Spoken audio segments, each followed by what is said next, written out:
Hello everyone. இப்போ நான் வந்து உங்களுக்கு மல்டி வால் கண்ட்ரோலர் பற்றி எக்ஸ்பிளைன் பண்ணுறேன். ஃபஸ்ட்டு நீங்கள் மொபைல் ஒய்ஃபை டர்ன் ஆன் பண்ணிக்கோங்க.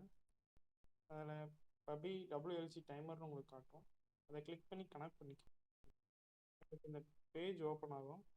இதில் தான் நீங்கள் வந்து நீங்கள் டைம் செட் பண்ணணும். இது வந்து ரியல் டைம் பேசிஸில் இந்த வால்வ் வந்து உங்களுக்கு ஓப்பன் ஆகி தண்ணி அங்கே ஸ்ப்ரெட் ஆகும்.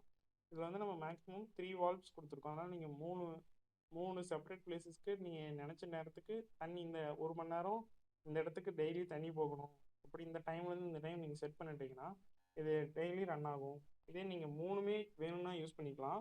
இல்லை எனக்கு இதில் 2 போதும், ஒன்று தேவையில்லை அப்படின்னு சொன்னீங்கன்னா நீங்கள் 2 மட்டும் எனேபிள் பண்ணிவிட்டு ஒன்று டிசேபிள் பண்ணி விட்டுக்கலாம். இதில் நீங்கள் எத்தனை தேவையோ அத்தனை எனேபிள் பண்ணிட்டு டிசேபிள் பண்ணிக்கலாம். இதில் வந்து இப்போ உங்களுக்கு வந்து ஃபஸ்ட்டு கார்டனில் உங்களுக்கு வந்து ஒரு சைடு வந்து டெய்லி காலைல எனக்கு 10 மணிக்கு ஆன் ஆகி 11 மணிக்கு ஆஃப் ஆகணும் அப்படின்னு நீங்கள் சொன்னீங்கன்னா டெய்லி அதுக்கேற்ற மாதிரி 10 to 11 டெய்லி அந்த மோட்டர் ஆன் ஆகி அங்கே அந்த வால்வு ஓப்பன் ஆகி அந்த உங்களுக்கு இடத்துக்கு எல்லாம் தண்ணி பாயிட்டு ஆஃப் ஆயிடும். இதை அதே மாதிரி நீங்கள் இந்த இடத்துக்கு வந்து ஒரு 12 மணிக்கு எனக்கு ஆன் ஆகி டெய்லி நைட்டு மதியம் ஒரு 12 மணிக்கு ஆன் ஆகி ஒரு மணி நேரத்தும் இந்த 2வது இடத்துக்கு பாயணும் அப்படின்னு நீங்கள் செட் பண்ணிவிட்டு சேவ் பண்ணிட்டீங்கன்னா அந்தந்த இடத்துக்கு அந்தந்த டைமில் உங்களுக்கு வால்வு ஓப்பன் ஆகி உங்களுக்கு தண்ணி எங்கே பாயும். இப்போ இது நான் உங்களுக்கு வந்து இப்போ ரியல் டைமில் இது பண்ணுறேன். இப்போ டைம் வந்து 8:46. நான் ஒரு 8:47க்கு வைக்கிறேன்.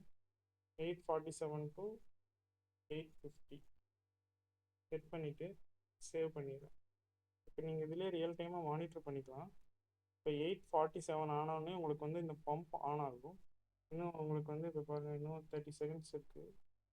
அந்த 30 செகண்ட்ஸ் ஆனதுக்கப்புறம் இந்த பம்ப் ஆன் ஆகிட்டு ஆஃப் ஆகும். இதேமாரி நீங்கள் எல்லா இதையும் இது பண்ணிக்கலாம். இப்போ வந்து இதை வந்து ஒரு 3 மணிக்கு எனக்கு ஆன் ஆகட்டும். அதையும் 3 மணிக்கு ஆன் ஆகிட்டு 6 மணிக்கு ஆஃப் ஆகணும். நைட் ஈவினிங் 6 மணிக்கு ஆஃப் பண்ணணும். சேவ் ஷெட்யூல் கொடுத்தேன். இப்போ பாருங்கள், இன்னும் 3 செகண்ட்ஸ் தான் இருக்குது. இப்போ பாருங்கள், இதை வந்து எஸ்பி ஆன் ஆகிடுச்சு. இப்போ இதே மாதிரி தான் இதோட ப்ராசஸ். நீங்கள் என்டர் பண்ணுற டைமுக்கு ஆன் ஆகிட்டு என்டர் பண்ணுற டைமுக்கு ஆஃப் ஆயிரும். இதுதான் இதோட ப்ராசஸ். தேங்க்யூ.